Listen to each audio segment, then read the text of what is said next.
ליטרלי. גדול.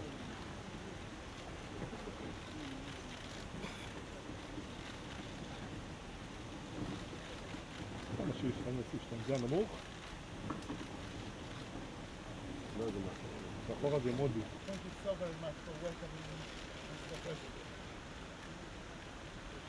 Thank you. Thank you. No way. No way to negotiate with them or to fulfill anything that they are demanding. Well, it is a real great honor and pleasure to welcome you, Secretary of Defense, not only as the Secretary of our greatest ally, but also as a former general, and not only a general, a real soldier and a leader to lead soldiers, it means to lead what you called a teamwork. And every one of our former generals are respecting you so much, saying that you was one of the greatest leaders and generals of the army, and they are appreciating very much. I would like to take this opportunity to thank the Americans and our allies about helping us and supporting us with the MOU, signing the MOU, helping us very much. And I would like really to emphasize that carrying the burden of security that falls on our shoulders, and you know what are those burdens. And after the MOU, I know that every one of us remember the need of the QME, which is something that in Hebrew sounds very good, because in Hebrew we have the word QME. And I know that everyone is paying a lot of attention to this need. Mm-hmm. We are very committed to the need to build, the need of building trust with the Palestinians. And I know how you are devoted to this mission. Mm-hmm. And I believe that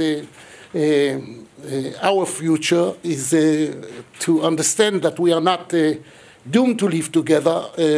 Our destiny is to live together. Nevertheless, the mistrust between the two people, make it almost impossible to find a way in order to bring to an end not only a conflict but a real tragedy. We are living together. We are sharing the same land. We have responsibilities, but we have to trust one each other in order to understand that we can live together.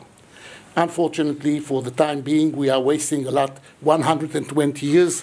It's not only one side, it's both sides, but the rejection of many of our neighbors, the Palestinians, our cousins, the Palestinians, to the very idea of the existence of the state of Israel really does not help us in the last 100 years since the Sykes-Picot Agreement.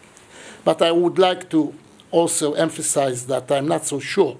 Actually, I'm not sure at all that bringing to an end the conflict, which is a must, will bring us to any kind of solution to what is going on here in the region. We have learned in universities and in the army that the enemy of your enemy is your friend. Unfortunately, not necessarily so. We find ourselves in a position that we are surrounded by more than 5 armies. Every one of them is fighting the other one. No one of them is really feeling a lot of sympathy to the state of Israel. And that goes on, and what is going on here.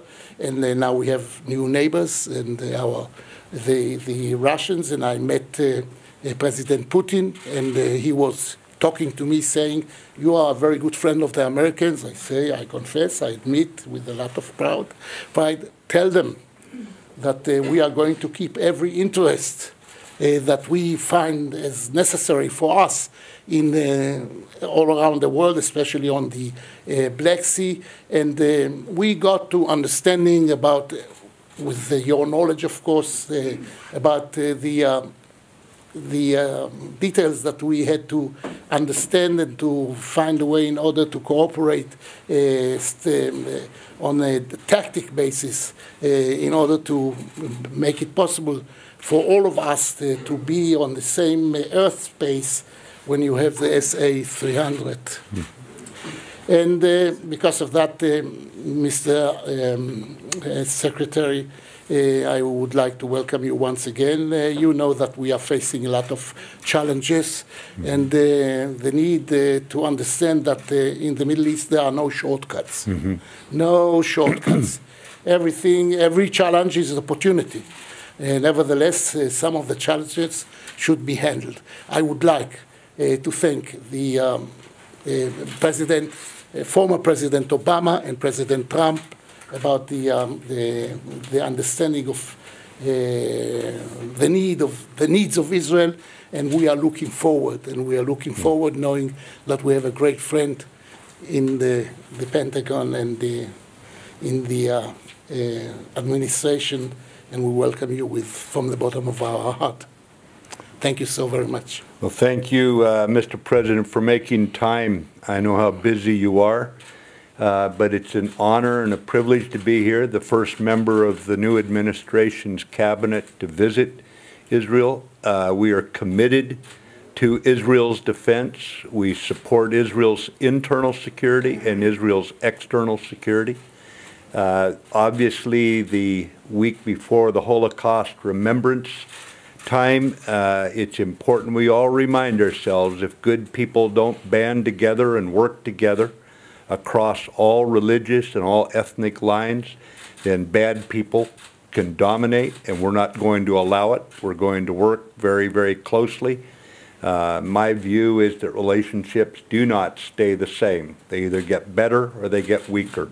And our commitment is to make these relationships stronger. The military-to-military relationship, Mr. President, has always been good, but I will just tell you that we intend to make it the strongest ever and work with all our friends in the region and elsewhere in terms of security. We have two fundamental threats here. One is from terrorism, the other is from Iran, and we cannot allow those threats to break apart the human connections between those of us who are committed to peace and prosperity and tolerance for each other.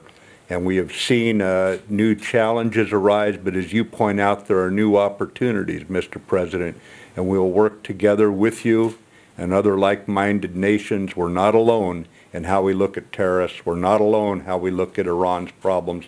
So it's time for us to all work together. But certainly the enduring relationship with Israel will be stronger every day.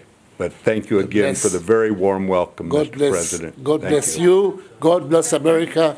God bless President Trump. Thank you, sir. Thank you. Mr. President, thank you.